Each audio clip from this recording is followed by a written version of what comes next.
안녕하세요. 토방이시우입니다. 오늘은 다가오는 28일 새벽에 있을 잉글랜드 프리미어리그 19라운드 3경기를 분석해보도록 하겠습니다. 최근 들어 많은 분들께서도 축구 승무패와 발매 예정된 연말 일정들에 궁금증을 가져주셨고, 오늘 준비한 3경기 모두 비슷한 시간대에 진행되며 3경기 모두 배당 대비 메리트 있는 선택지들이 존재했기 때문에 준비해보았습니다. 무엇보다 영상 분석에 앞서 아직은 경기 시작까지 시간이 꽤 남아있는 만큼 여러분들께서도 꼭 영상에서의 분석을 100% 신뢰하기보다는 어느 정도 기본적인 정보 수집에 초점을 맞춰주시고 최종적인 검토를 마친 선택지와 조합은 분석방으로 오셔서 받아보시는 것을 권장드리면서 오늘의 세 번째 경기인 첼시와 크리스탈 팰리스의 맞대결, 지금 바로 시작해보도록 하겠습니다. 먼저 홈팀 첼시입니다. 첼시는 지난 라운드에서 울브스에게 2대1 패배를 기록했습니다. 몰리뉴에서는 상당히 고전하는 양상이 짙었는데 첼시가 결국에는 이를 극복하는 모습을 보여주지 못하면서 크리스마스에 팬들에게 악몽을 선사하고 말았습니다. 물론 첼시가 팰리스를 상대로는 전반적으로 강했는데요. 하지만 늘 팰리스의 수비를 확실하게 공략하는 모습은 하락세가 지속된 이후에는 잘 나오지 않았던 것이 사실이며, 일단 은쿤쿠가 공격에서 꽤 좋은 폼을 보여주었다는 점은 긍정적이지만 잭슨과 브로야의 공격 라인은 팀원들의 신뢰조차 받지 못하는 모습이었습니다. 스털링 3대1 상황에서 직접 마무리를 하려다가 기회를 놓쳐버린 장면이 대표적이라 볼 수 있었습니다. 애초에 상대 팰리스가 아예 라인을 내려버릴 가능성도 배제할 수 없는데요. 첼시가 이러한 팀들을 거의 잡아내지 못했던 모습은 상당히 흔했습니다. 최근에는 너무 잦은 코너킥 허용으로 인해 세트피스에서의 약점도 드러난 것은 덤이라 할 수 있으며, 올 시즌 첼시의 공중볼은 냉정하게 장점이 아니라고 보여질 정도에 달했습니다. 다음은 원정팀 팰리스입니다. 팰리스는 지난 라운드에서 브라이튼과 1대1 무승부를 기록했습니다. 아직도 승리를 기록하지 못하고 있는 상황이지만 리버풀과 맨시티 그리고 브라이튼을 상대로 나름 괜찮은 결과를 내는 등 최소한의 힘은 남아있는 상태라고 볼 수 있었습니다. 일단 밀집 수비를 하는 것이 팰리스에게는 도움이 될 수 있을 전망인데요. 지난 리버풀전에서도 간간히 들어오는 압박과 수비를 바탕으로 리버풀을 꽤나 고전시키기도 했었고, 브라이튼을 상대로는 아예 비겨버리는 모습까지 보여주었는데요. 물론 에제와 올리세의 폭발력에만 의존하는 면모에는 한계가 있다는 평가가 있지만 첼시의 불안정한 흐름을 저격할 만한 상황이 되기는 할 것으로 예상되었습니다. 특히나 버티고 후반에 골을 넣는 식으로 중상위권의 강호들에게도 골을 우겨넣는 양상을 만들 수도 있었고, 올 시즌 첼시가 후반 실점이 굉장히 잦아진 상황이며 최근에는 중앙수비수인 실바와 디사시도 빌드업으로 인한 부담 때문에 체력 소모가 꽤나 크다는 점을 노려보려지는 충분한 팰리스입니다.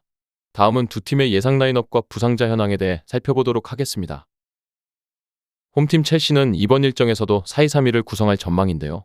최전방의 브로야를 필두로 2선에는 무드릭과 엔조 그리고 잭슨으로 꾸려낼 전망인데요. 다만 여전히 공격진이 신뢰할 수 없는 경기력을 일관 중이기도 하며 무엇보다도 너무 많은 부상자로 인해 수비에서도 안정감을 확신하기 힘든 첼시인데요. 그나마 최근에는 은쿤쿠를 기용하면서 공격에서 나아진 모습을 기대할 수 있다고는 하지만 여전히 디사시를 비롯한 수비 라인이 완전히 붕괴된 상황이라 기본적으로 팰리스의 한 방에 당할 여지는 충분하다고 볼 수 있었으며, 이번 일정에서 스털링과 팔머는 경고 누적으로 출전하지 못할 전망이며 이외에도 수비에서의 대부분의 주전급 선수들의 이탈이 불가피한 첼시입니다.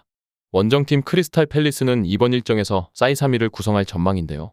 이번 일정에서도 에제와 아예우가 2선에 동시 기용되면서 이들의 폭발력이 주된 공격의 루트가 될 전망이며, 이들을 활용한 세트피스나 코너킥 상황에서의 공중볼에서의 강점을 보여줄 가능성도 있으며, 올 시즌 첼시가 후반전에 실점이 높다는 점을 충분히 활용해 선수비 후역습의 전술을 채택할 가능성이 높다고 보여졌으며, 이번 일정에서 팰리스는 측면 자원인 사키와 수비형 미드필더인 두쿠레, 그리고 오른쪽 측면 수비인 워드의 결장과 주전 골키퍼인 존스톤의 출전이 불가피한 상황임을 확인할 수 있었습니다. 다음은 해외 유명 베팅업체에서 부여한 배당을 체크해보도록 하겠습니다. 해외 유명 베팅업체인 bet365에서는 홈팀 첼시의 승리에는 1.75의 배당을, 무승부에는 3.75의 배당을, 원정팀 크리스탈 팰리스의 승리에는 4.50의 배당을 부여했는데요. 현재까지는 모든 업체의 배당이 무승부와 원정팀의 승리 쪽으로 기울고 있는 상황임을 확인할 수 있었습니다. 다음은 언더 오버입니다. 2.5의 기준에서 보았을 때 오버에는 1.87의 배당이, 언더에는 2.03의 배당이 부여되었는데요. 현재까지는 저득점 쪽으로 모든 업체의 배당이 하락하는 추이를 찾아볼 수 있었습니다. 끝으로 이번 일정의 우선적인 결론과 선택지를 말씀드리면서 마무리해보도록 하겠습니다. 이번 경기는 첼시가 팰리스에게는 꽤 좋은 전적을 가지고 있지만 무승부도 가능성이 없다고 보기는 어려웠습니다. 첼시의 최근 수비에서의 부담이 꽤나 큰 상황이고 팰리스가 승리를 쌓지 못하지만 밀집 수비와 압박으로 리버풀과 브라이튼을 고전시키는 등 최소한의 저력을 보여주고 있다는 점을 높게 평가했기에 저득점의 양상을 최우선적으로 권장드려보면서 후순위로 팰리스의 핸디캡 승리와 무승부 쪽 접근을 채택해보면서 마무리해보도록 하겠습니다. 정확한 배당 변동에 따른 실시간 추적과 최종 예측은 배팅 마감 직전까지 이루어져야 합니다. 위 부분을 참고하는 배팅이 아닌 더 근시적인 결과는 배당률 흐름의 변화 및 경기 시작 전 결장자 정보에 따라 변동될 수 있습니다. 함께 배팅으로 더 효율적인 승률을 만들고자 만들어낸 채널입니다. 모든 경기를 영상에 담아내기에 한계가 있습니다. 이외 다른 경기들의 정보와 결과 예측 및 더 많은 도움이 필요하시다면 분석방으로 언제든지 연락주세요. 최선을 다해 보이겠습니다.